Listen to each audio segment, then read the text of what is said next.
Germany 2, Zambia 3. What a result, what a performance, a spectacle was put up really. Well, a lot could be said about that match, but I think even before we get into the details of that match, as always, I want to emphasize that it's always important to analyze the performance over the result firstly. But then at the end of the day, as you get closer to the tournament that you're preparing for, or the competition that you're preparing for, the result is of equal importance, because there's something that comes with the confidence that you get from a good result.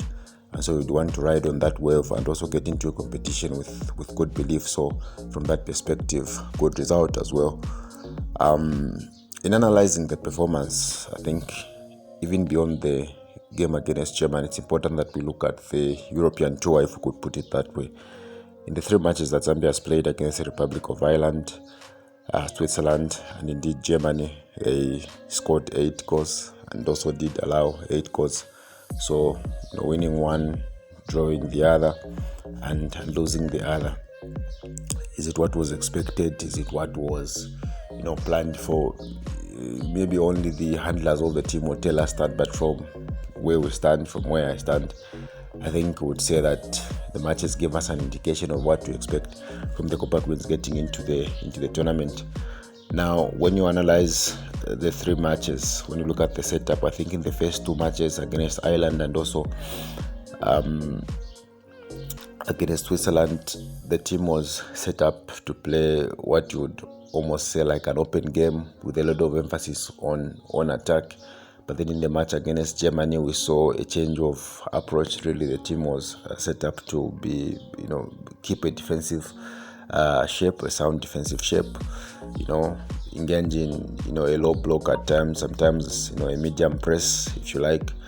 A lot of counter pressing was emphasized on against Germany as well, and then also the team was set up to go on quick breaks. And I think what you saw against Germany is how it should be. When you think when you play a team that you think is tactically superior and technically superior, I think it's important that you look at what you have as an inner strength that you're going to rely on as much as you counter what they have, but also bring to the fore what is going to give you the result. And I think for Zambia, one of the major strengths is the pace up front, the pace of Barbara Banda, the pace of Rachel Kontananje. And I think that's what the team tried to bank on. As much as they took a defensive solid shape, there was always an outlet up top, and I think that was the change in approach, which at the highest of levels I think is what is going to give us dividends. It's basically looking from within and trying to see what you can use as your strength, but at the same time balance that up with matching what the opponent has as their strength. So basically against Germany, the team had the back 4. Then you can come up with any combination in the midfield, but at the end of the day you had 5 players in there. Then you had Barbara Banda up top to basically work the entire front line. So she was expected to pop up in any area to provide the outlet, to provide the outward ball, basically to work the entire front line. And I think she did that with exceptional at an exceptional level. In a way, because of the way that we set up, I think we sacrificed a lot of the midfield creativity, and so you hardly saw most of the creative players like Varin Katongo or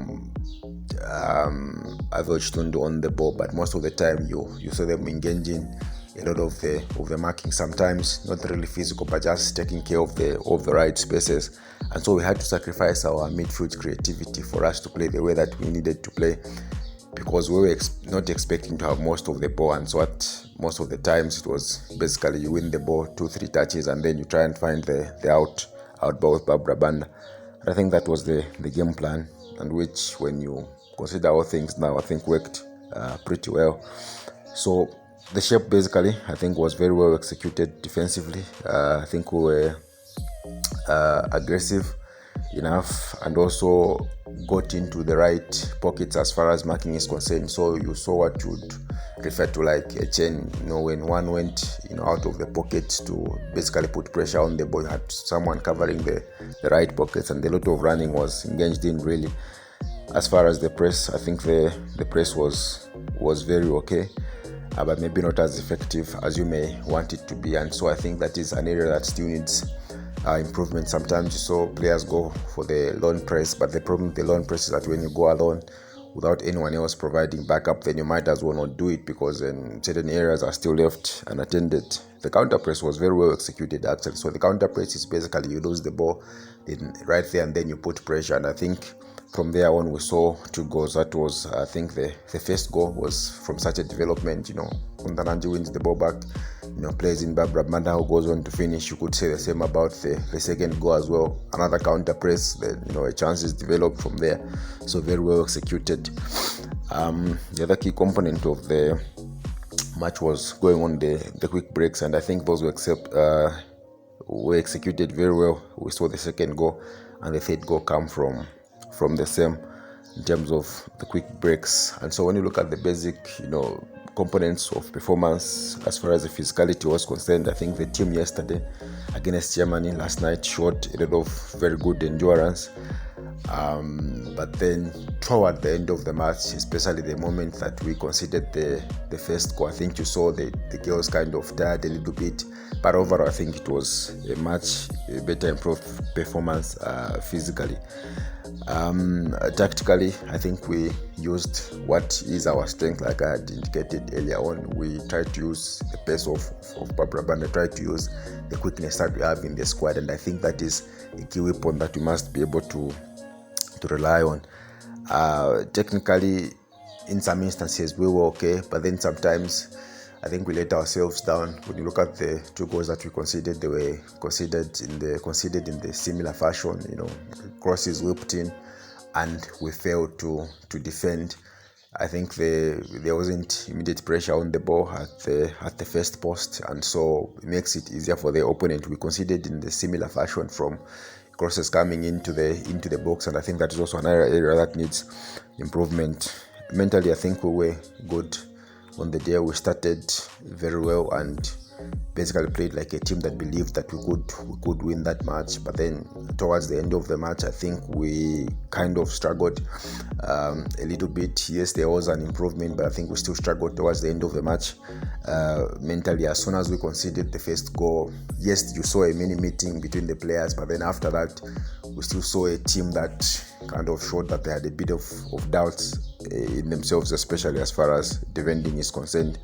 And so that is where you make the call for sports psychology, really, to keep the players believing that they're able to do it, to keep the players reminded that they're actually in a position of strength and that they could get a little more from there. As far as the substitutes were concerned, I think they were good calls. You saw Susan Banda withdrawn for Mary Lombe. I don't know if it was tactical or whatever you would want to call it, but I think the substitute that came on was of a similar ilk, really. She dug in deep, went in for the challenges, and was pretty effective. I think they were equally necessary challenges. Yes, the Martha Tembo one was maybe driven by injury, but I think the replacement was give a good account of herself. Ivory Chitundu was withdrawn later on, Ivarin Katongo was withdrawn later on, but whoever came on, I think did a stellar job for the time that they were on. New inclusions in the team in this friendly series. Ivory Chitundu, like I said, we had to sacrifice our creative side, but then you saw her do well as far as the defensive side is concerned, just basically getting into the right pockets where she's supposed to be to defend, and also to help the team keep the shape. Ochumba, as always, I've always referred to her as the glue, as the component that basically keeps the team together and keeps the team going. Did she do well yesterday? I think she did. Yes, she played what you would call a withdrawn role, but then the key thing about her game is that extra touch that she takes, is that extra moment of waiting that she takes to pick the right pass. and basically helps the team not to always want to rush forward, but then to pick the right moments. And I think she did that very well yesterday. Also, you saw her put in a very good defensive shift. The goalkeeper Msonda was exceptional. I think the way she manages the game, I think for me is okay. Whenever the team is under pressure, she'll hold on to the ball for a little bit of time, a few more seconds, and I think that is good. She was agile enough, put up one or two very, very good saves. Could she have done better with the goals that we conceded? Maybe, especially the one that came off a corner. I think you expect the goalkeeper to come out for that one, but overall she had a fantastic performance. So a lot more could be said about the Cuba Queens, but in general, I thought I would just do a quick review of the team setup, the thought process behind how the team was set up, and really how they executed on the evening. Really well executed. A lot of improvements noted, especially defensively, especially as far as keeping the shape is concerned, as far as coordination is concerned, in comparison to the first two matches that were played in this friendly series. And then the team, I think, was very competitive in both halves. In the first two friendlies, I think the team would be maybe very competitive in the first half, but in the second half they withered. But in this one, I think they were competitive throughout, which was superb, really. Something is being said about the extra 10 minutes. I think it was actually good that we got that, because look, when you're preparing for a competition, I think the conditions and everything else must mirror what you're going to find in competition. And clearly at the World Cup, you're going to have a lot of minutes added. You saw what happened with the men's World Cup, and so I think it's important that we prepare in that way. While some will say it might be too much, but then let me remind you, in the second half, I think we had about 3 stoppages, the one that led to the Martha Temo substitution, the one that led to the Germany number 3 being substituted, if I remember correctly. There was also a few delaying moments, such as the one where Catherine Musonda was booked. If you add all those together, maybe they give you 6 to 7 minutes. And so, anyway, the referee throws in an extra 3 minutes, which I think for me is still okay as far as preparing for the competition is concerned. So overall, fantastic performance from the ladies. I think we look forward to more of the same getting into the tournament, and a lot of fine-tuning now in terms of keeping the structure and also trying to hit teams on the counter, because when you look at the teams that are going to be faced at the World Cup, they play in a similar fashion that Germany plays. They are technically superior, I think, and so we'll have to come up with a plan tactically to foil that. And seeing what we saw last night, I think we could basically just build on the same and get the results going forward. That's what I thought of sharing.